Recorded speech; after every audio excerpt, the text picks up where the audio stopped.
شمار فضائل و برکات ہیں، بہت ساری احادیث فضائل درود میں ملتی ہیں۔ ایک بڑا ہی خوبصورت واقعہ، ایک بڑی خوبصورت بات اس حدیث پاک سے سیکھنے کو ملے گی۔ معاملہ کچھ یوں تھا، حضرت سہل بن سعد رضی اللہ تعالیٰ عنہ سے مروی ہے، نبی پاک علیہ الصلوۃ والسلام کے پاس ایک شخص آیا اور اس نے اپنی غربت کی شکایت کی، یا رسول اللہ کام کاج نہیں ہے، معاشی مسائل میں گھرا ہوا ہوں، ہاتھ تنگ ہے۔ بہت سارے ناظرین بھی ایسے ہوں گے جو اس پرابلم کا شکار ہوں گے۔ سرکار دو عالم صلی اللہ تعالیٰ علیہ وسلم نے بڑا پیارا فارمولہ گویا عطا فرمایا۔ آقا علیہ الصلوۃ والسلام نے فرمایا جب اپنے گھر میں داخل ہو تو سلام کیا کرو، چاہے گھر میں کوئی ہو یا نہ ہو۔ ٹھیک ہے، یہ یاد رکھنا ہے۔ آج یہ پوری بات میں دہراؤں گا بھی کہ جب گھر میں داخل ہونا ہے کیا کرنا ہے؟ السلام علیکم ورحمۃ اللہ وبرکاتہ، گھر میں کوئی ہو یا نہ ہو۔ پھر نبی پاک علیہ الصلوۃ والسلام نے فرمایا ثم سلم علیہ، سلام کر لو، اس کے بعد مجھ پر درود پڑھا کرو۔ دوسرا کام کیا کرنا ہے گھر میں جا کے؟ پہلا کیا کریں گے؟ سلام کریں گے، اور دوسرا کیا کریں گے؟ درود پاک۔ پھر فرمایا وَاقْرَأْ قُلْ هُوَ اللَّهُ أَحَدٌ مَرَّةً وَاحِدَةً۔ پھر میرے آقا نے فرمایا کہ پھر اس کے بعد مجھ پر درود پڑھنے کے بعد ایک بار سورہ اخلاص، قُلْ هُوَ اللَّهُ أَحَدٌ اللَّهُ الصَّمَدُ لَمْ يَلِدْ وَلَمْ يُولَدْ وَلَمْ يَكُنْ لَهُ كُفُوًا أَحَدٌ، یہ سورہ اخلاص پڑھنی ہے۔ ٹھیک ہے، یاد ہو گیا؟ پہلے کیا کریں گے؟ پھر کیا کریں گے؟ درود پاک۔ پھر کیا کریں گے؟ سورہ اخلاص۔ اس بندے نے ایسے ہی کیا، نبی پاک کو گیا شکایت کرنے تھا، اپنا مسئلہ بیان کرنے گیا تھا، پیارے آقا نے کہا گھر میں داخل ہونا تو یہ کرنا۔ اس شخص نے ایسا ہی کرنا شروع کیا، اللہ نے اس پر رزق کے دروازے ایسے کھول دیے کہ امیر ہو گیا، اس پر اس کا رزق بڑھتا چلا گیا۔ تو یہ فارمولہ ہے، کبھی اس سے وظیفہ مانگتے ہو، کبھی اس سے وظیفہ مانگتے ہو، میں تو آپ کو کونین کے والی کی زبانی وظیفہ عطا کر رہا ہوں صلی اللہ تعالیٰ علیہ وسلم۔ تو یہ عمل آج سے شروع کرنا ہے، ٹھیک ہے؟ اپنے گھر میں جب جائیں، گھر والے ہوں تو گھر والوں کو سلام کر لیں، گھر والے نہ ہوں پھر بھی سلام کریں، اور پھر اس پیارے آقا پر درود پڑھیں، سورہ اخلاص پڑھیں۔ اللہ نے چاہا غربت دور ہوگی، رزق میں برکت ہوگی، اللہ کرے ہم عمل کرنے والے بنیں۔ آئیے محبت کے ساتھ درود پاک پڑھ لیجئے، صلو علی الحبیب صلی اللہ تعالی علی محمد صلی اللہ علیہ وسلم۔ اسلام از the solution of the universe۔ اسلام ہی، یہ مذہب ہی اس دنیا کے مسائل کا حل ہے۔ اگر دین اسلام کو صحیح پڑھا جائے اور اس کو صحیح عمل کیا جائے۔ پرابلم یہ ہے کہ مسلمان کو دیکھ کر لوگ اسلام کی تصویر کھینچ لیتے ہیں کہ مسلمان ایسا ہے تو ان کا مذہب بھی ایسا ہوگا۔ ایسا نہیں، بدقسمتی ہے ہماری کہ ہمارے مسلمانوں کو سوچنا چاہیے کہ مجھے دیکھ کر کوئی اسلام کے بارے میں کیا سوچ رہا ہے۔ حالانکہ اگر اسلام ہے کیا یہ سمجھنا ہو تو اسے دیکھیں کہ جس کے قدموں کی برکت سے اسلام پھیلا ہے۔ ایمان ملا ان کے صدقے، قرآن ملا ان کے صدقے، رمضان ملا ان کے صدقے، رحمان ملا ان کے صدقے۔ سب کچھ تو نبی پاک کے در سے ملا ہے نا، ان کو دیکھیے کہ وہ کیا ان کی تعلیمات ہیں۔ تو آج دنیا بھر کے ان تمام ناظرین کے لیے بھی یہ میسج ہے، اور اس میسج کو کنوے کرنا ہے کہ آج میں آپ کو یہ عرض کروں گا، سمجھانے کی کوشش کروں گا کہ اسلام تلوار کے زور سے نہیں، تشدد سے نہیں، اسلام مار کر کسی کو پھیلایا نہیں گیا۔ اسلام اگر لوگوں کے دلوں میں اترا ہے تو میرے آقا کے حسن اخلاق سے اترا ہے، نبی پاک کی درگزر سے اترا ہے، پیارے آقا کے معاف کرنے سے اسلام پھیلا ہے۔ اسلام تلوار کے زور پہ نہیں پھیلا۔ اور اب میں کچھ واقعات بیان کروں گا جو ایمان کو تازہ بھی کریں گے، اور اگر کوئی ایسا ناظرین میں سے کوئی سنیں گے تو ان کا یہ کانسیپٹ کلیئر ہوگا کہ اسلام کی خوبصورتی اور اس کی تعلیمات کیا ہے۔ زید بن ثانہ رضی اللہ تعالیٰ عنہ ایمان لانے سے پہلے ایک یہودی عالم تھے، غور سے سنیے گا، یہودیوں کے عالم تھے۔ انہوں نے نبی پاک علیہ الصلوۃ والسلام سے کچھ کھجوریں خریدی تھی۔ کھجوریں جو دینے کی جو مدت تھی اس میں ابھی 1-2 دن باقی تھے، جو کانٹریکٹ ہوا تھا وہ کمپلیٹ ہونے میں بھی 1-2 دن باقی تھے۔ اب زید بن ثانہ نے کیا کیا کہ بھرے مجمع میں سرور کائنات علیہ الصلوۃ والسلام سے انتہائی تلخ ترش لہجے میں، روڈ انداز میں، سختی کے ساتھ تقاضا کیا کہ میری وہ کھجوریں دیجئے، میرا ٹائم ہو گیا ہے۔ اور کیا کہا؟ چلا چلا کر سرکار کا دامن پکڑ کر کہ اے محمد صلی اللہ تعالیٰ علیہ وسلم، تم سب عبد المطلب کی اولاد کا یہی طریقہ ہے، تم لوگ ہمیشہ لوگوں کے حقوق ادا کرنے میں دیر لگاتے ہو، ٹال مٹول سے کام کرنا تمہاری عادت بن گئی ہے۔ حالانکہ بھی ٹائم نہیں ہوا ہے، جو پیریڈ ٹائم کا ڈیلیوری کا ٹائم ہے اس میں 2 دن باقی ہیں، مگر بالکل آؤٹ آف دا وے جا کے بڑا ترش بڑا روڈ انداز. اب یہ منظر نبی پاک کے ساتھ ہو رہا ہے اور حضرت عمر رضی اللہ تعالیٰ عنہ دیکھ رہے ہیں. آپ تو ویسے ہی نبی پاک کے کس قدر شیدائی اور جلالی، آپ غضب ناک ہو گئے، بہت جلال میں آ گئے اور غضبناک نگاہوں سے اسے دیکھا اور کہا اے خدا کے دشمن، تو خدا کے رسول سے ایسی گستاخی کر رہا ہے کہ اللہ کی قسم اگر حضور کا ادب درمیان میں نہ ہوتا ابھی ابھی تلوار نکال کر تیرا سر اڑا دیتا. اب یہ ان کے عشق کا تقاضا تھا. مگر کمال دیکھیے نبی پاک علیہ الصلوۃ والسلام نے کیا جواب دیا. That is the essence of Islam. یہ اسلام کی خوبصورتی ہے. میرے آقا نے کہا اے عمر تم کیا کر رہے ہو؟ تمہیں تو یہ چاہیے تھا کہ مجھے ادائے حق کی ترغیب دے کر اور اس کو نرمی سے بات کرنے کا کہہ کر ہم دونوں کی مدد کرتے. مجھے کہتے کہ یا رسول اللہ ان کا سامان دے دیجئے، اس کو کہتے نرمی سے بات کر، دونوں کی بات بنا دیتے. اللہ. اب نبی پاک علیہ الصلوۃ والسلام نے کیا کہا اے عمر اب اس کو اس کی جتنی کھجوریں نکلتی ہیں نا جو حق ہے وہ پورا دے دو، کچھ زیادہ بھی دے دو. حضرت عمر نے کہا زیادہ کس چیز کے؟ ارے آقا علیہ الصلوۃ والسلام نے فرمایا چونکہ تم نے ٹیڑھی ترچھی نظروں سے اسے دیکھ کر خوف زدہ کر دیا تھا تو اب یہ کھجوریں جو ہے نا اس کی دل جوئی کے لیے زیادہ دے کر آؤ. کمال دیکھیں، ایک طرف بدتمیزی ہو رہی ہے، ایک طرف خامہ خواہی کا جھگڑا کریٹ کیا جا رہا ہے اور حضرت عمر سے ہی کہا جا رہا ہے. یہ بھی تربیت مصطفیٰ کا انداز دیکھیں کہ جس کی تربیت کرنی ہے اسی کے ہاتھ سے کھجوریں بھی زیادہ دلوا رہے ہیں. یہ بزرگوں نے لکھا ہے کتابوں میں کہ اگر آپ کو اپنے بچے کو سخی بنانا ہے نا تو صدقہ دیتے وقت بچے کے ہاتھ سے صدقہ دلوایا کریں. کسی غریب کی مدد کرنا ہے نا تو اپنے بچے کے ہاتھ میں دے جائیں، بیٹا فقیر کو دے کر آ جائیں، جاؤ بیٹا یہ مسجد میں دے کر آ جاؤ، جاؤ بیٹا یہ نیکی کا کام کرو. بچے کی بچپن سے ٹریننگ ہونی چاہیے کہ میں والد صاحب صدقہ دیتے ہیں، غریبوں کی مدد کرتے ہیں، مسجد میں چندہ دیتے ہیں. یہ بچے کی اچھی تربیت کا انداز ہے. ہم بچوں کی تربیت کیا کر رہے ہیں؟ ابو گھر پہ نہیں ہے بول دو سو رہے ہیں. بچپن سے جھوٹ بولنا سکھا رہے ہیں، کہہ دو ابو باہر گئے ہوئے ہیں. بچپن سے اس کی تربیت کر رہے ہیں. یعنی ہمارے اسلاف تربیت کا ان کا کیا خوبصورت انداز تھا. میرا یہ موضوع نہیں ہے مگر بڑی خوبصورت بات کہہ کر آگے نکلتا ہوں. حضرت احمد بن حرب رحمۃ اللہ تعالی علیہ آپ کمال کے بزرگ تھے. اپنے بچے کی توکل کی ٹریننگ کس طرح کی، اللہ پر بھروسہ دلانا تھا اپنے بچوں کو. کیا ٹریننگ دی؟ اپنے بچے کو کہا بیٹا دیکھو جب بھی کھانا ہو نا بھوک لگے تو گھر میں ایک سوراخ بنا ہوا تھا، کہا اس کے پاس آ کے بیٹھ جانا اور اللہ سے دعا مانگنا یا اللہ کھانا دے دے، تمہیں روزانہ یہاں سے کھانا مل جائے گا. اللہ سے مانگنا. اپنی زوجہ سے کہا کہ جب یہ دعا مانگے وہاں کھانا رکھ دینا.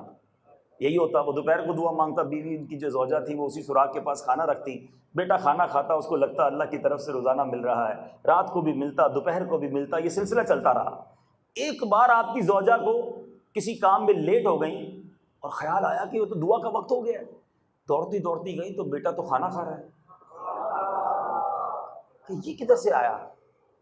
کہ جہاں سے روز آتا ہے، اللہ سے مانگتا ہوں وہیں سے آیا ہے. وہ پریشان اپنے شوہر کے پاس آئی حضرت احمد بن حرب کے پاس کہ کمال ہو گیا. کہ کیا ہو گیا؟ کہ آج میں لیٹ ہو گئی، دوڑتی دوڑتی پہنچی، وہ تو پہلے ہی کھانا کھا رہا تھا. فرمایا مجھے اسی دن کا انتظار تھا، اب اس کو کھانا نہ دینا، اب اسے غیب سے عطا ہوتا رہے گا. That is the training. اپنے بچوں کو شروع سے رب سے کنیکشن کروایا جاتا تھا. آج بچوں کو پاکٹ منی دے کر کہتے ہیں بیٹا بچا کے رکھنا، کسی کو مت دینا، ساتھ والے کو بھی مت دینا. اپنے بھائی کو بھی نہیں کھلاتا، پھر وہ میرا تیرا چلتا رہتا. سخاوت سکھاؤ بچے کو بچپن سے. حضرت عمر رضی اللہ تعالیٰ عنہ سے میرے آقا نے کھجوریں دلوائیں کہ جاؤ اس کو جا کر کہو. اب وہ حضرت عمر فاروق لے کر چلے گئے کھجوریں. اس کی بھی دی، تھوڑی زیادہ بھی دی. کہا زیادہ کیوں دے رہے ہیں؟ کہا میں نے تمہیں بڑی تیز نظروں سے دیکھا تھا، غسیلی نظروں سے دیکھا تھا. میرے آقا نے کہا ہے کہ تمہیں کھجوریں تھوڑی زیادہ دینی ہے تاکہ تمہاری دل جوئی ہو جائے. Look at the result. اب بات جو خوبصورت ہے نا وہ اب آنی ہے. زید بن ثانہ کہتے ہیں عمر پہچانتے ہو میں کون ہوں؟ کہا کون ہو؟ کہا میں زید بن ثانہ ہوں. کہا تم وہی ہو جو یہودیوں کے بہت بڑا عالم ہے؟ کہا میں وہی ہوں. کہا تمہیں تمیز نہیں ہے؟ تم اتنے بڑے عالم ہو، تمہیں پتہ نہیں اللہ کے رسول سے کیسے بات کی جاتی ہے؟ تم نے کیسے بات کی تھی؟ اب سنیں زید بن ثانہ کیا کہتا ہے. کہتے ہیں بات یہ ہے عمر کہ میں نے تورات میں نبی آخر الزماں کی ساری نشانیاں پڑھی ہیں. میں ایک ایک کر کے ان کی نشانیاں چیک کرتا رہا، مجھے وہ نشانیاں ملتی گئیں.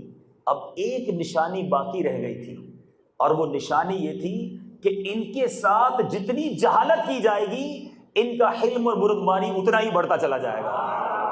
اے عمر میں جہالت کرتا رہا، میں جھگڑا کرتا رہا، میں لڑائی کرتا رہا، ان کی نرمی بڑھتی چلی گئی۔ عمر میں تم کو گواہ بنا کر کہتا ہوں میں آج کلمہ پڑھ کر مسلمان ہوتا ہوں، اور عمر سن لو میں بڑے مال و دولت والا ہوں، میں آدھی دولت اسلام کے لیے فی سبیل اللہ خیرات کرتا ہوں۔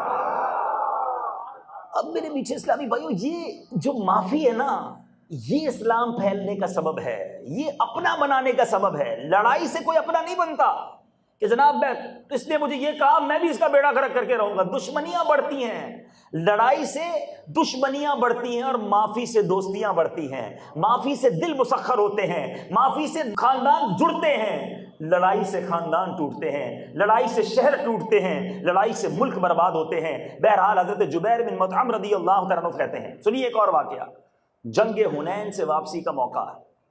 کچھ دیہاتی لوگ نبی پاک علیہ الصلوۃ والسلام سے چمٹ گئے، اب پیارے آقا سے مال کا سوال کرنے لگے۔ ریئلائز کیجئے گا، مانگ رہے ہیں، ہم سے کوئی بھکاری چپک کر مانگے تو غصہ آ جاتا ہے، کمال ہو گیا، پیسے مانگ رہے، کپڑے کیوں پکڑ لیے بھائی، دور کھڑے رہو، ایک بار چلو ہاتھ بات لگ جائے بندہ برداشت کر لے، نبی پاک سے چمٹ گئے۔ اچھا اب پیارے آقا کو اتنا چمٹے کہ گویا دھکا دیتے دیتے دیتے نبی پاک کو ایک ببول کے درخت کی طرف لے گئے۔ اب ببول کے درخت میں بڑے کانٹے ہوتے ہیں، اتنے میں ایک بدوی پیارے آقا علیہ الصلوۃ والسلام کی مبارک چادر چھین کر اچک کر بھاگنے لگا۔ پیارے آقا علیہ الصلوۃ والسلام نے کھڑے ہو کر ارشاد فرمایا میری چادر تو واپس دے دو، اگر میرے پاس ان جھاڑیوں کے برابر میں جتنے کانٹے ہیں نا اتنے چوپائے ہوتے تو میں وہ سارے تم کو تقسیم کر دیتا۔ زبان پر سختی نہیں تھی، ماتھے پر بل نہیں تھے، کہ میں سب دے دوں گا تمہیں، میری چادر تو لوٹا دو، دھکے دے رہے ہیں۔ ایک اور بار کیا ہوا، حضرت انس رضی اللہ تعالیٰ کا بیان ہے، اور یہ بخاری شریف کی حدیث بیان کر رہا ہوں۔ پیارے آقا علیہ الصلوۃ والسلام کے ساتھ کہہ رہے ہیں میں چل رہا تھا، ایک بڑی خوبصورت نجرانی چادر نبی پاک نے اپنے کاندھوں پر رکھی ہوئی تھی، اس کے موٹے موٹے کنارے تھے۔ ایک بدوی ہوتے جو گاؤں گوٹھ کے لوگ ہوتے تھے نا، وہ آیا اور پیارے آقا کو پکڑ لیا اور جھٹکے سے نبی پاک کی چادر کھینچی۔ حضرت انس کہتے ہیں چادر کے چونکہ کنارے موٹے تھے، پیارے آقا علیہ الصلوۃ والسلام کی نرم و نازک گردن پر خراش کے نشان پڑ گئے۔ اب آپ سوچیں آپ سے کوئی مانگنے آ رہا ہے اور آپ ہی کو چوٹ پہنچا دے، پیارے آقا کو کہتا کیا ہے، زور سے چادر کھینچنے کے بعد، خراش ڈالنے کے بعد کہتا ہے اللہ کا جو مال آپ کے پاس ہے آپ کچھ حکم دیجئے کہ مجھے مل جائے۔ نبی پاک علیہ الصلوۃ والسلام نے جب اس بدوی کو دیکھا، ایسا تکلیف کوئی دینے والا ہو کتنا غصہ آتا ہے، میرے آقا نے اس کو دیکھا تو کمال حلم سے دیکھا، کمال نرمی سے دیکھا، میرے آقا دیکھتے اس کو مسکرا پڑے، تکلیف دینے والے کو دیکھ کر مسکرا رہے ہیں، اور صحابہ سے فرماتے ہیں اس کو کچھ مال عطا کر دیا جائے، یہ مانگنے والا ہے، یہ سائل ہے، اس کو عطا کر دیا جائے۔ اعلیٰ حضرت جبھی تو لکھتے ہیں نا، واہ کیا جود و کرم ہے شہ بطحا تیرا، نہیں سنتا ہی نہیں مانگنے والا تیرا۔ ایک اور سٹیپ آگے بڑھ کے اعلیٰ حضرت لکھتے ہیں فیض ہے یا شہ تسلیم نرالا تیرا۔ پیاسا جو ہوتا ہے نا کنویں کے پاس جاتا ہے، پیاس لگتی ہے تو جاتے ہیں کسی نل کے پاس جاتے ہیں، کولر کے پاس جاتے ہیں، نہر کے پاس جاتے ہیں، پانی پینا ہے، مگر نبی پاک کے فیض کی بات کیا کہتے ہیں، فیض ہے یا شہ تسلیم نرالا تیرا، آپ پیاسوں کے تجسس میں ہے دریا تیرا۔ سرکار کی رحمت کا دریا خود پیاسوں کو تلاش کر رہا ہوتا اور عطا فرماتے۔ اور آگے بڑھیے، پیارے آقا کا حلم کیسا تھا، نرمی کیسی تھی، معافی کیسی تھی۔ جنگ احد کا موقع ہے، عتبہ بن ابی وقاص نے نبی پاک علیہ الصلوۃ والسلام کے دندان مبارک کو شہید کیا، عبداللہ بن کمی نے چہرہ انور کو زخمی کیا، خون آلود کر دیا، مگر میرے آقا نے ان تکلیف دینے والوں کے بارے میں کوئی بد دعا نہ فرمائی، کوئی دعائے ہلاکت نہ فرمائی۔ میرے آقا کیا فرماتے رہے، اللہم اہد قومی فانہم لا یعلمون، اے اللہ میری قوم کو ہدایت دے کیونکہ یہ لوگ مجھے نہیں جانتے۔ سلام اس پر جس نے گالیاں سن کر دعائیں دی، سلام اس پر کہ جس نے خون کے پیاسوں کو کبائیں دی۔ خیبر میں ایک عورت کے بارے میں کنفرم ہو گیا، زینب نام تھا اس کا، کہ اس نے نبی پاک علیہ الصلوۃ والسلام کو زہر دیا۔ زہر نے تو اثر نہیں کیا، مگر میرے آقا علیہ الصلوۃ والسلام نے اس سے بھی کوئی انتقام نہیں کیا۔ لبید بن عاصم کنفرم ہو گیا کہ اس نے نبی پاک پر جادو کیا، بذریعہ وہی سارا حال معلوم ہو گیا۔ مگر میرے آقا علیہ الصلوۃ والسلام نے اس سے بھی کوئی مواخذہ نہیں کیا، اسے بھی معاف فرما دیا۔ غورث بن الحارث، ایسا عجیب واقعہ ہوا کہ ایک بار نبی پاک علیہ الصلوۃ والسلام آرام کر رہے تھے، ساتھ کوئی گارڈ بھی نہیں ہے، غورث آیا، ہاتھ میں تلوار تھی، ارادہ تھا کہ نبی پاک کو شہید کر دے گا۔ پیارے آقا کی مبارک آنکھ کھلی تو سامنے دیکھا غورث ہاتھ میں تلوار لیے کھڑا ہے۔ کہا اے محمد صلی اللہ تعالی علیہ وسلم، کون ہے جو اب آپ کو مجھ سے بچائے گا؟ ون اینڈ اونلی، نبی پاک آرام کر رہے ہیں اور غورث کے ہاتھ میں تلوار ہے۔ کہتا ہے اب آپ کو کون مجھ سے بچائے گا؟ اللہ۔ محبوب رب کائنات کی زبان سے ایک ہی لفظ نکلا، فرمایا اللہ۔ کیا فرمایا؟ ذرا مل کے کہو اللہ، ایک آپ اور کہو اللہ۔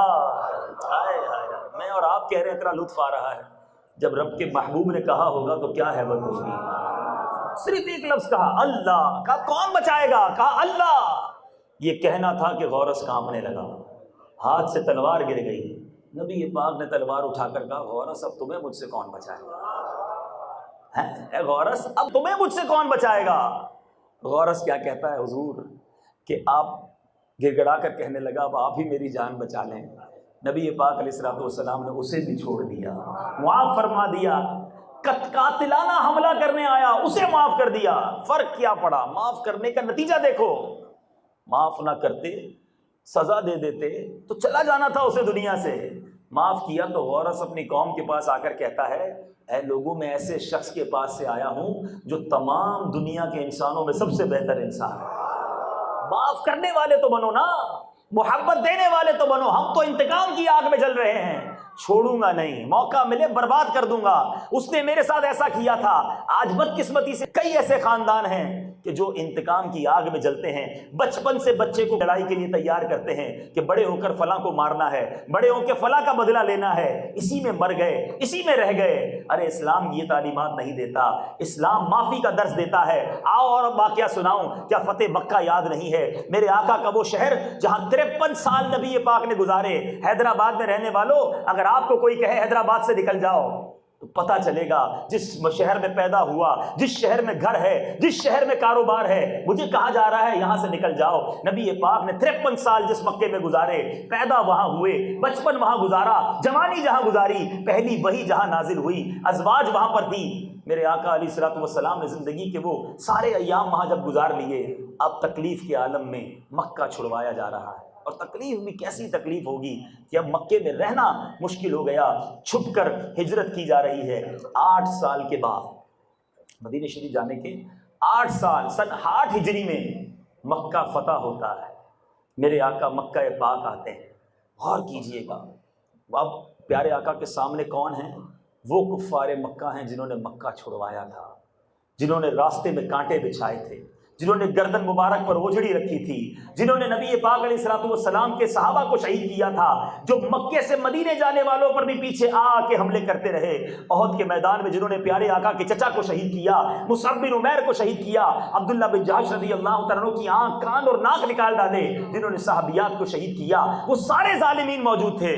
وہ سب تھر تھر کانپ رہے تھے کہ آج تو فتح ہو چکی ہے، آج ہم سے بدلہ لیا جائے گا، آج ہماری بوٹی بوٹی نوچ کر رکھ لی جائے گی۔ تاریخ نے کوئی ایسا منظر دیکھا ہو تو بتائیے کہ اتنے بڑے ظالموں کو نبی پاک علیہ الصلوۃ والسلام نے کیا حکم دیا؟ اللہ اکبر۔ پیارے آقا نے کیا فرمایا؟ لا تثریب علیکم اليوم فاذهبوا انتم الطلقاء۔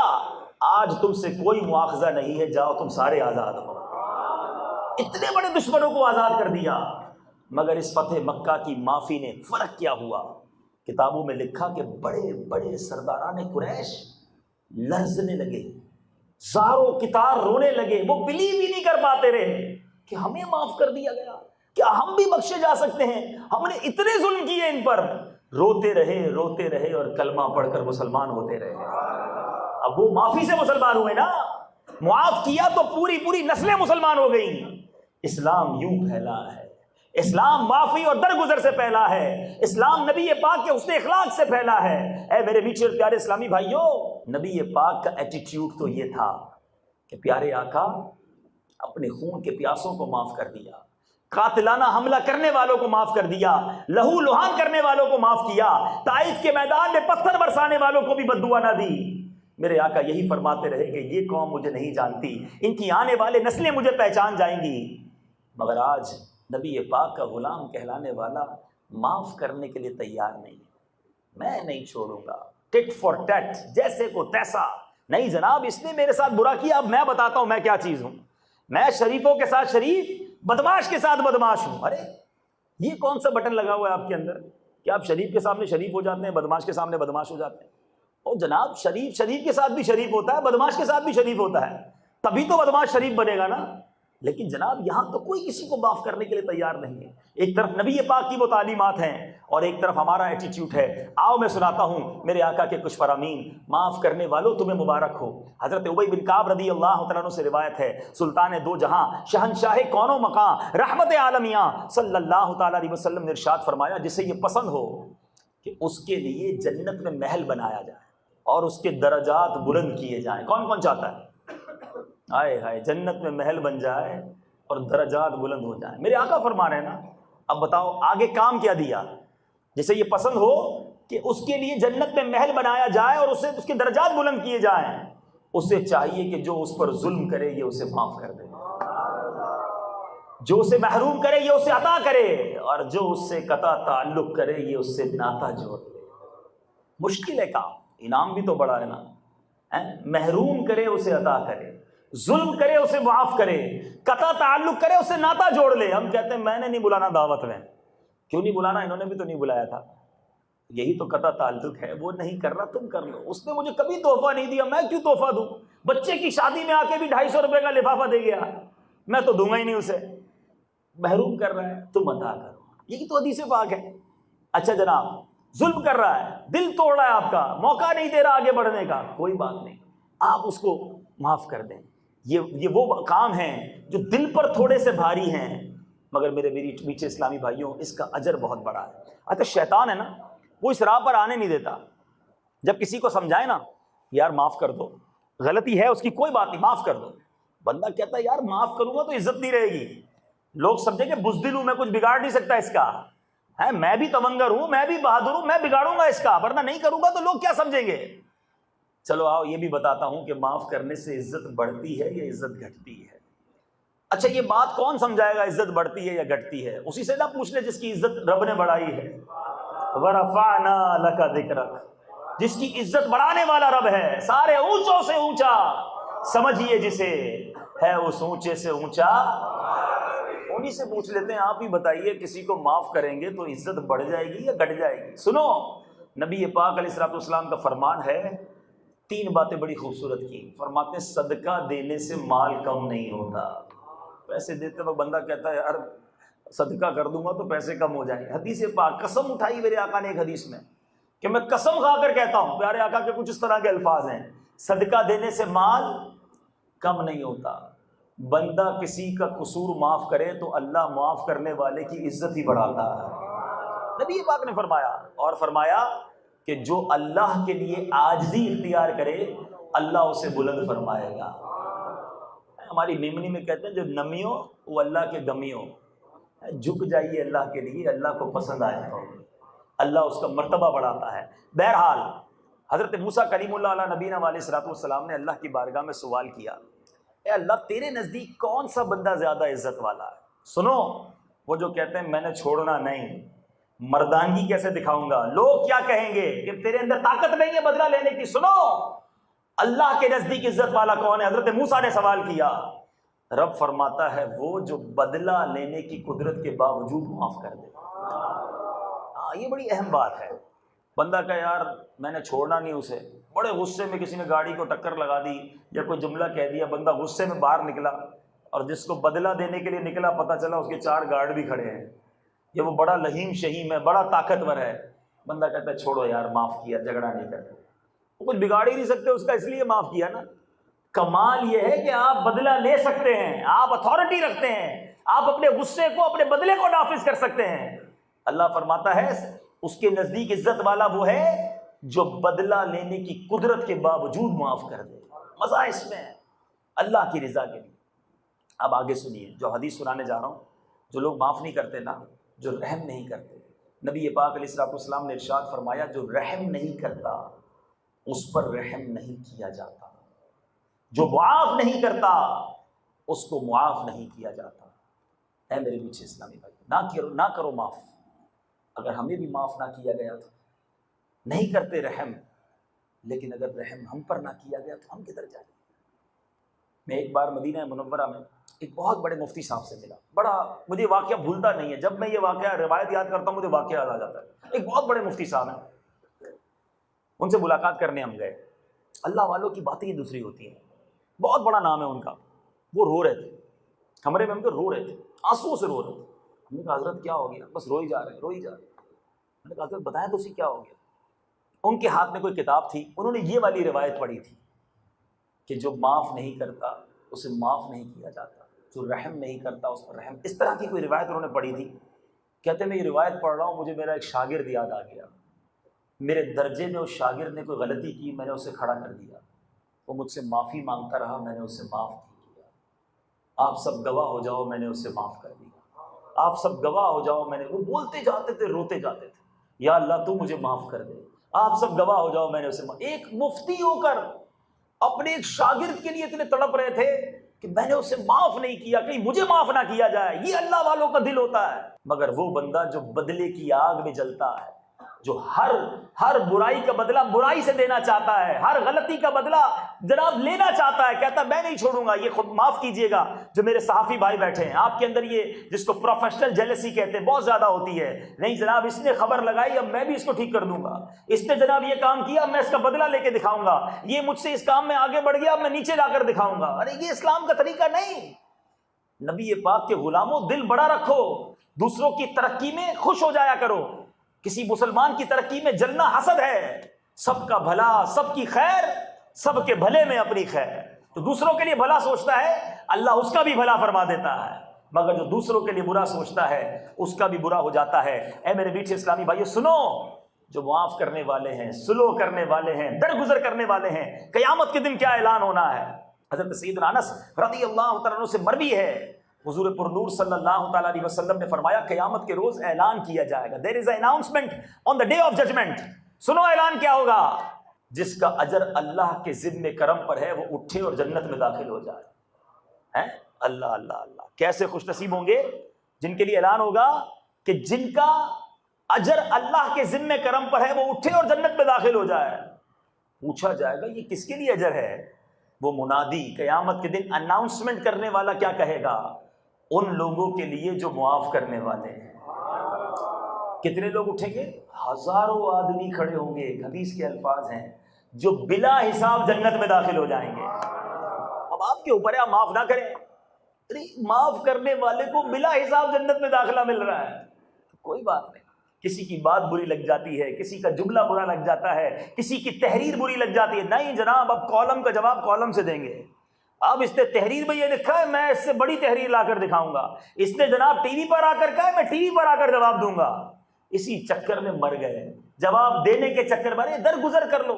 یہ بہت سارے لوگ یہاں پر ہیں جو جرنلسٹ بھی ہیں اور جو کبھی جیل جانا ہو، اللہ نہ کرے کبھی کسی جرم کی بنا پر جائیں، میرا بھی جیل جانا ہوا ہے لیکن الحمدللہ کسی جرم میں نہیں، وہاں بھی بیانات کے لیے جانا ہوا ہے۔ تو جب بیانات کے لیے گیا تو کچھ قیدیوں سے ملاقات ہوئی۔ کبھی سروے کریں قیدیوں کا، آپ کو پتہ چلے گا اگر شاید 70-80% قیدی وہ ہوں گے پہلے اسٹیج پر معاف کر دیتے تو جیل میں نہ پہنچتے۔ ایک نے گالی دی، دوسرے نے تھپڑ مارا، تیسرے نے پستول نکالا، چوتھے نے قتل کیا، ایک قبر میں گیا، ایک جیل میں گیا، ایک ہاسپٹل میں گیا، دوسرا جیل میں گیا۔ اسی غصے میں گھر ٹوٹ گئے، اسی غصے میں طلاقیں ہو گئی، اسی بدلے کی وجہ سے کاروبار ختم ہو گئے، اسی بدلے کی وجہ سے خاندان ٹوٹ گئے۔ بعد میں سر پکڑ کر روتے ہیں کہ یہ کیا کر دیا۔ ارے معافی کی عادت ہوتی تو یہاں تک نوبت نہ پہنچتی۔ جو بات بات پر بیوی سے لڑتے ہیں، بات بات پر بچوں سے لڑتے ہیں، بات بات پر گھر کو جناب جہنم کا ٹھکانہ بنا دیا ہے۔ ارے گھر ہے، گھر کے اندر ہوں گی غلطیاں، دل بڑا رکھو۔ اگر گھر کو چلانا ہے تو اپنے سینے کو بڑا رکھو۔ سرکار دو عالم صلی اللہ تعالیٰ علیہ وسلم کا فرمان سنیے، بخاری کی حدیث ہے، میرے آقا فرماتے جس کا مفہوم ہے، تم میں سے بہتر وہ ہے جو اپنے گھر والوں کے ساتھ بہتر ہے، اور سن لو میں تم سب سے زیادہ اپنے گھر والوں کے ساتھ اچھا۔ پیارے آقا کتنی ذمہ داریاں تھیں، کونین کے والی ہیں، پوری امت کی اصلاح کرنی ہے، مگر گھر میں حضرت عمر کا قول بڑا پیارا ہے، فرماتے ہیں باہر مرد کی طرح رہو اور گھر میں بچوں کی طرح رہو. ہم گھر میں بھی مرد بننے کی کوشش کرتے ہیں, پتہ نہیں اتنا بڑا افسر بن گیا ہوں, میں یونین کا چیئرمین ہو گیا ہوں.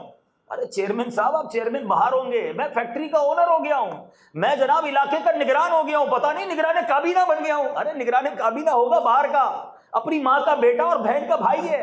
یہاں بھائی بن کر رہے, ماں کا بیٹا بن کر رہے, باپ کا پیر دبانے والا بن کر رہے. یہ جو بھی بنا ہے ماں باپ کی دعاؤں سے بنا ہے, یہ بھائی بہنوں کی نیک خواہشات سے بنا ہے. اپنی افسری اگر گھر میں جھاڑنے لگو گے تو گھر گھر نہیں رہے گا. مگر آج معاملہ یہ, معاف کرنے کے لیے کوئی تیار نہیں ہے. کھانا صحیح نہ بنا تو بیوی سے لڑائی, کپڑے استری نہ ہوئے تو جھاڑنا.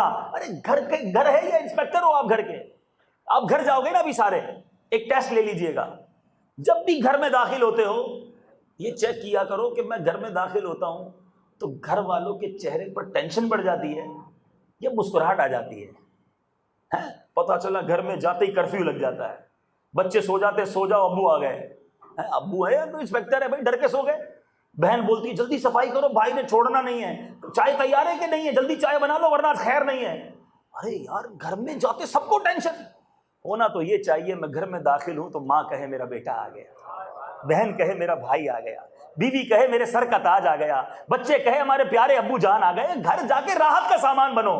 یہ کون سی نرمی تھی جو باہر والوں کے لیے ہے؟ ساری دنیا کہتی ہے بڑے خوش اخلاق ہیں, بڑی مسکرا کر ملتے ہیں, اپنے کسٹمر کے لیے بڑے اچھے ہیں, اپنے باس کے لیے بڑے اچھے ہیں, کولیگ کے لیے ساری محبتیں ہیں.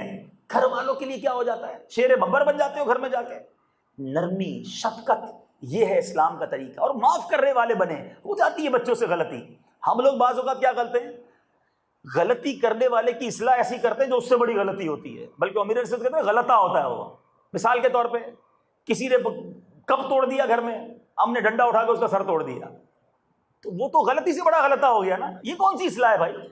اگر غلطی ہو گئی ہے, دیکھیں یاد رکھیں, کسی کی غلطی کی اصلاح کا بہترین طریقہ یہ ہے کہ اس کو اس غلطی کا احساس دلا دیا جائے, ورنہ خوف سے کام نہیں کرے گا. ایک کام ہوتا ہے خوف سے نہ کرنے والا. مثال کے طور پر کہ آپ چاہتے ہیں آپ کے بچے فلمیں نہ دیکھیں, اب گھر میں جائیں فلمیں نہیں دیکھیں گے کیونکہ ابو ڈانٹیں گے, ماریں گے, باہر نکلیں گے پھر دیکھنے لگ جائیں گے, کیونکہ آپ نے خوف سے کام چھڑوایا ہے, احساس کروا کے نہیں چھڑوایا, محبت سے نہیں چھڑوایا.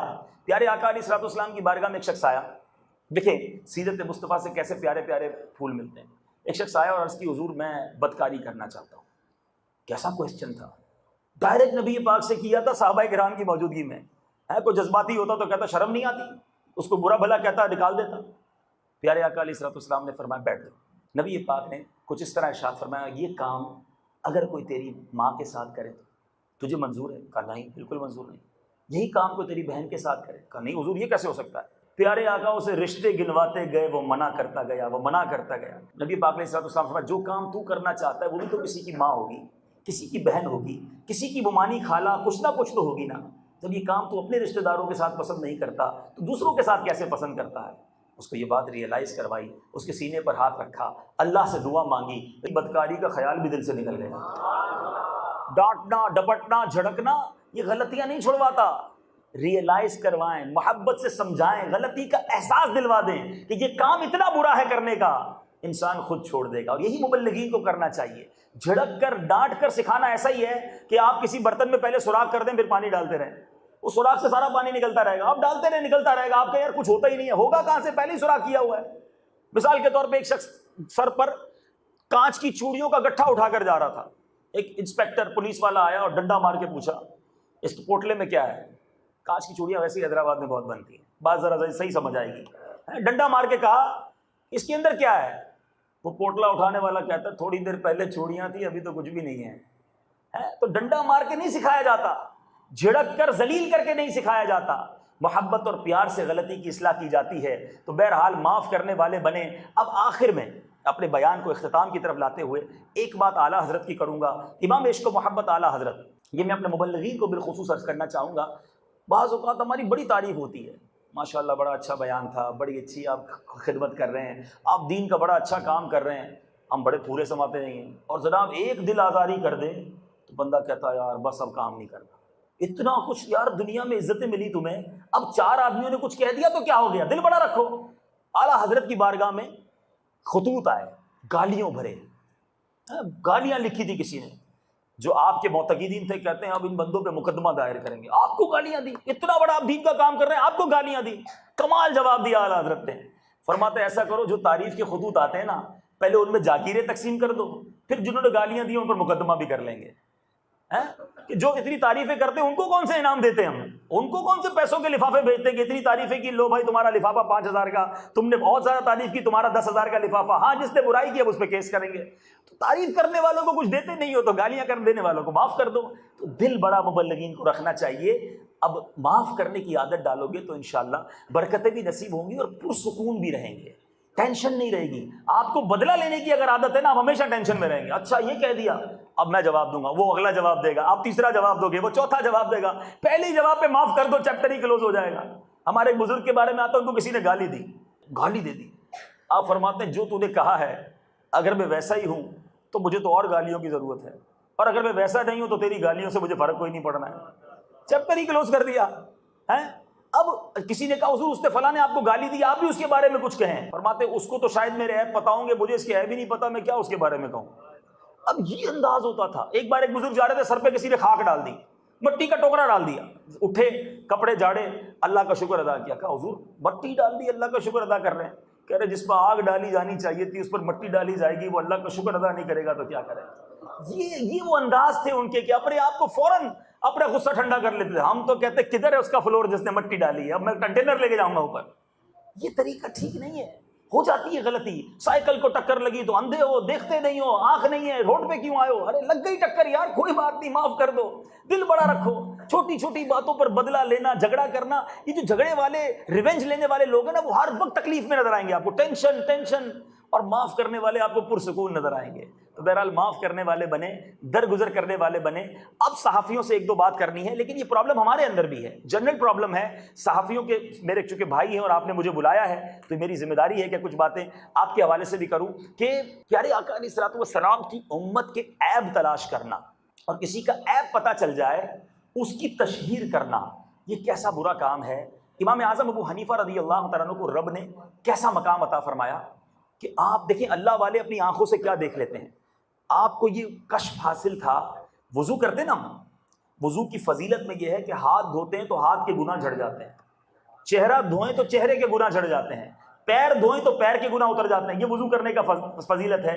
جو 5 وقت نماز پڑھتے ہیں انہیں مبارک ہو، روزانہ گناہ دھل رہے ہوتے ہیں. امام اعظم کو یہ اللہ نے نظر عطا کی تھی کہ آپ کے برابر میں اگر کوئی وضو کرتا نا آپ اس کے جو گناہ گرتے وہ گناہ دیکھ لیتے تھے. تو ایک بار وضو کر رہے تھے کوفہ کی جامع مسجد میں، برابر میں ایک بندہ وضو کر رہا تھا. آپ نے کہا ہے میرے بیٹے ماں باپ کی نافرمانی سے توبہ کر لو. اس نے کہا حضور میں نے توبہ کی، کیونکہ گناہ گرتے ہوئے دیکھ لیا. ایک شخص اور وضو کر رہا تھا، آپ نے فرمایا کہ اے شخص بدکاری سے توبہ کر لو. کہتا حضور میں نے توبہ کی. ایک شخص کو دیکھا، اس نے کہا شراب پینے اور گانے باجے سننے سے توبہ کر لو، کیونکہ اس کے گناہ گرتے ہوئے دیکھ رہے تھے. کہتا حضور بس اب میں نے توبہ کر لی. اب امام اعظم نے دیکھا کہ مجھ پر تو لوگوں کے عیب کھلنے لگ گئے. اللہ کی بارگاہ میں دعا کی، یا اللہ مجھے یہ جو غیبی باتوں کا اظہار ہے یہ مجھ سے ختم ہو جائے. یہ میں نہیں چاہتا کہ مجھے مسلمانوں کے عیب پتہ چلیں. آپ کی یہ دعا قبول ہوئی اور آپ کو لوگوں کے جو گناہ جو جھڑتے تھے وہ دکھنا آنا بند ہو گئے. غور کیجئے کہ اللہ والوں کو پتہ چل جاتا تھا، وہ نہیں دیکھنا چاہتے تھے. ہمیں پتہ چلتا نہیں پھر بھی دوربین لگا کے ڈھونڈ رہے ہوتے ہیں. یہ کرتا کیا ہے گھر میں جا کے؟ یہ دکان پہ کاروبار کیسے کرتا ہے؟ یہ رات کو گیا کدھر تھا؟ یہ گاڑی کدھر سے لی؟ اس نے نیا گھر بنایا، یقیناً 2 نمبر کا بنایا ہوگا. اچھا موبائل نیا لے لیا ہے، یقیناً اس میں بھی کسی کی جیب کاٹی ہوگی. ارے پرابلم عیب ڈھونڈنے کی کیوں پڑ جاتی ہے ہمیں؟ کیوں کسی کے جناب جستجو میں لگ جاتے ہیں؟ اے میرے میٹھے اسلامی بھائیوں، پیارے آقا علیہ الصلوۃ والسلام کے غلاموں سنو. حضرت سیدنا عبداللہ ابن عباس رضی اللہ عنہ کا فرمان ہے جب تم اپنے ساتھی کی برائیاں بیان کرنا چاہو تو اپنی برائیاں یاد کر لیا کرو. کیا ہمارے عیب کم ہیں کہ ہم چلے دوسروں کے عیب ڈھونڈنے؟ اے میرے میٹھے پیارے اسلامی بھائیوں سنو، نبی پاک کا فرمان، میرے آقا فرماتے ہیں لا یؤمن احدکم حتی یحب لاخیہ ما یحب لنفسہ. تم میں سے اس وقت تک کوئی کامل مومن نہیں ہو سکتا جب تک اپنے بھائی کے لیے بھی وہ چیز پسند نہ کرے جو اپنے لیے پسند کرتا ہے. کیا آپ چاہیں گے آپ کے عیب کوئی پتہ چل جائے؟ آپ کے گھر میں کیا ہو رہا ہے وہ دوسروں کو پتہ چل جائے ہیں؟ آپ کی کمائی، آپ کے دیگر معاملات دوسروں کو پتہ چلیں. جب ہم نہیں چاہتے میری کوئی کمی جو ہے کسی کو پتہ چل جائے. ہم کیوں چاہتے ہیں کہ دوسروں کی کمی ہمیں پتہ چلے، دوسروں کے عیوب پتہ چلیں؟ ہم تو اچھا ہم کہتے ہیں جناب ہم اصلاح کے لیے خبر چھاپتے ہیں. ہم جو ٹی وی میں خبر لگاتے ہیں نا، ہمارا مقصد یہ ہوتا ہے کہ وہ بندہ ٹھیک ہو جائے. اخبار میں خبر اس لیے لگاتے ہیں کہ وہ یہ برائی چھوڑ دے. دیکھیں ایک تو برائی وہ ہے جو پورے معاشرے کو نقصان پہنچا رہی ہے. کوئی شخص اگر ڈکیتی کر رہا ہے یا جناب ایسا کام کر رہا ہے جس سے پورے معاشرے پر فرق پڑا ہے، وہ الگ بات ہے. پرسنلی اگر کسی آدمی کا عیب پتہ چل گیا تو کیا یہ اس کا طریقہ ہے کہ ٹی وی پر سمجھایا جائے، اخبار کے ذریعے سمجھایا جائے؟ نہیں میرے پیچھے اسلامی بھائیوں، میں بتاتا ہوں. پہلے تو فضیلت سن لو. جو کسی کے عیب چھپاتا ہے، میرے آقا فرماتے ہیں جو کسی کا پوشیدہ عیب دیکھے پھر اسے چھپا لے تو وہ اس شخص کی طرح ہوگا جس نے زندہ دفنائی گئی بچی کو قبر سے نکال کر اس کی جان بچا لی. کتنی فضیلت ہے. عیب پتہ چل جائے پھر چھپا لے. ہمیں پتہ چل جائے تو بریکنگ نیوز ہے. جتنے موبائل میں میسج نمبر ہے سب پہ میسج گروپ پہ چل جاتے ہیں. پتہ چلا اس نے یہ کر دیا ہے، ہاں اس کا یہ معاملہ آ گیا ہے، اس کا اسکینڈل پتہ چل گیا ہے. توبہ توبہ توبہ. یہی بات اگر ہماری کسی کو پتہ چل جائے، آج کسی کی بچی کا عیب پتہ چل گیا، کسی کے بیٹے کا عیب پتہ چل گیا، کیا فائدہ ہوا آپ کو دنیا کو بتانے کا؟ سنو میرے آقا فرماتے ہیں جب اللہ عز و جل کسی بندے کے ساتھ بھلائی کا ارادہ فرماتا ہے تو اسے اس کے عیوب سے باخبر فرما دیتا ہے. اپنے عیب پتہ چل جائے نا، یہ رب کی طرف سے بہت بڑی عطا ہے. ہم اپنے عیب تو دیکھتے نہیں، ہمیں دوسرے ہی نظر آ رہے ہوتے ہیں. بہرحال میرے میٹھے اسلامی بھائیوں، اب سمجھانا کیسے؟ آخری بات سیدنا امام شافعی رحمۃ اللہ تعالی علیہ فرماتے ہیں جس نے اپنے کسی مسلمان بھائی کو تنہائی میں سمجھایا، اس نے اسے نصیحت کی اور زینت بخشی، اور جس نے سب کے سامنے سمجھایا اس نے اسے رسوا کیا اور بدنام کیا. اے میرے میٹھے اسلامی بھائی بتائیے یہ طریقہ کیسا؟ آپ کو پتہ چل گیا نا کہ یار اس کی یہ غلطی ہے. کوئی بات، اکیلے میں ملے، حضور میں نے آپ کے بارے میں یہ سنا ہے، یہ بات پتہ چلی ہے، آپ نے اپنے بیان میں یہ جملہ کہہ دیا تھا، آپ نے اپنے اسٹیٹمنٹ میں یہ بات کہہ دی تھی، یہ درست نہیں ہے، براہ کرم اس کی اصلاح کر لیجئے، ناراض بھی مت ہوئیے گا. یہ بھی تو اصلاح کا طریقہ ہے، سب کے سامنے بتانا. فرمایا اس نے اسے ذلیل کیا. تو بہرحال روایتوں میں آتا ہے جو کسی کے عیب کھولتا ہے اللہ اس کے بھی عیب کھول دے گا، جو کسی کے عیب چھپاتا ہے رب کریم اس کے بھی عیب چھپا دے گا. مصطفیٰ جان رحمت شمع بزم ہدایت سرکار دو عالم صلی اللہ تعالیٰ علیہ وسلم فرماتے ہیں جو اپنے مسلمان بھائی کی پیٹھ پیچھے اس کی عزت کے تحفظ کرے، اللہ تعالیٰ کے ذمہ کرم پر ہے کہ وہ اسے جہنم سے آزاد کر دے. ایک اور مقام پر ارشاد فرمایا جس نے دنیا میں اپنے بھائی کی عزت کی حفاظت کی، اللہ عز و جل قیامت کے دن ایک فرشتہ بھیجے گا جو جہنم سے اس کی حفاظت کرے گا. اب آپ کے اوپر ہے عیب اچھالنا ہے یا عیب چھپانا ہے. مسلمان جو ہوتا ہے نا وہ ڈھکنے اٹھانے والا نہیں ہوتا، ڈھکنے ڈھکنے والا ہوتا ہے، عیب چھپانے والا ہوتا ہے، بات دبانے والا ہوتا ہے. کوئی بات نہیں، اپنے گھر کی بات کسی کو نہیں بتاتے نا، دوسرے کے گھر کی بات کیوں بتانی ہے؟ اللہ جانے، وہ جانے، ہم کیوں دوسروں کو بتائیں. تو بہرحال اے میرے میٹھے اسلامی بھائیوں، سیرت مصطفیٰ صلی اللہ تعالیٰ علیہ وسلم سے چند مدنی پھول آپ کی طرف آج بڑھائے. معافی والا دل رکھیے، درگزر والی عادت رکھیے، عیبوں کو چھپانے والے بنیے، عیب اچھالنے والے نہ بنیے. اگر یہ عادت آپ کی رہی انشاءاللہ دنیا میں بھی کامیاب رہیں گے، آخرت میں بھی کامیاب رہیں گے. ہمیں نہیں پتہ ایک چھوٹی سی معافی، ایک چھوٹا سا درگزر کیا پتہ اللہ کو پسند آ جائے اور وہی ہماری مغفرت کا ذریعہ بن جائے.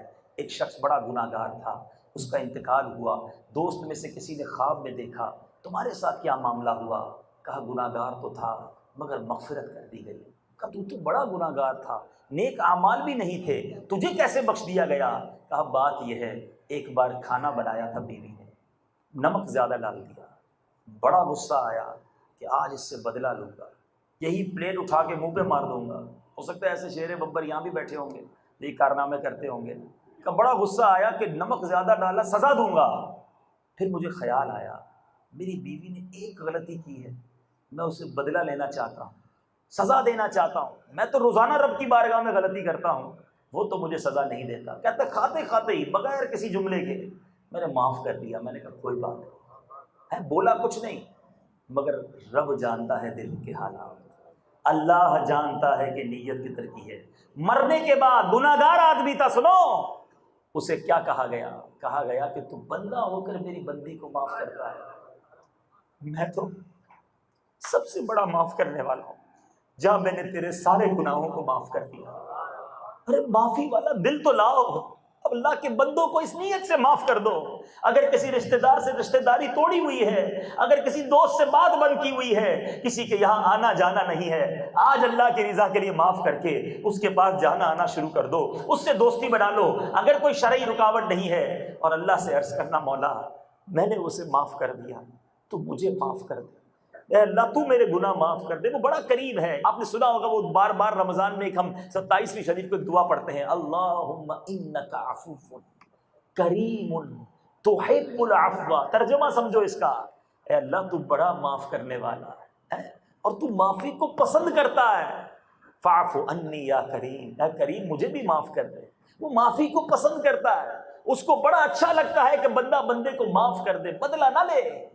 تو آج یہ نیت کرو کہ بدلہ لینے والا نہیں، میں معاف کرنے والا بنوں گا، میں درگزر کرنے والا بنوں گا، میں لڑائی کرنے والا نہیں، میں سلو کرنے والا بنوں گا، میں بدلہ لینے والا نہیں، میں سینے لگانے والا بنوں گا. پھر دیکھو رب کی کیسی کرم نوازی ہوتی ہے. اللہ کرے کہ ہم اپنے دلوں میں یہ کیفیات زندگی بھر رکھنے میں کامیاب ہو جائیں.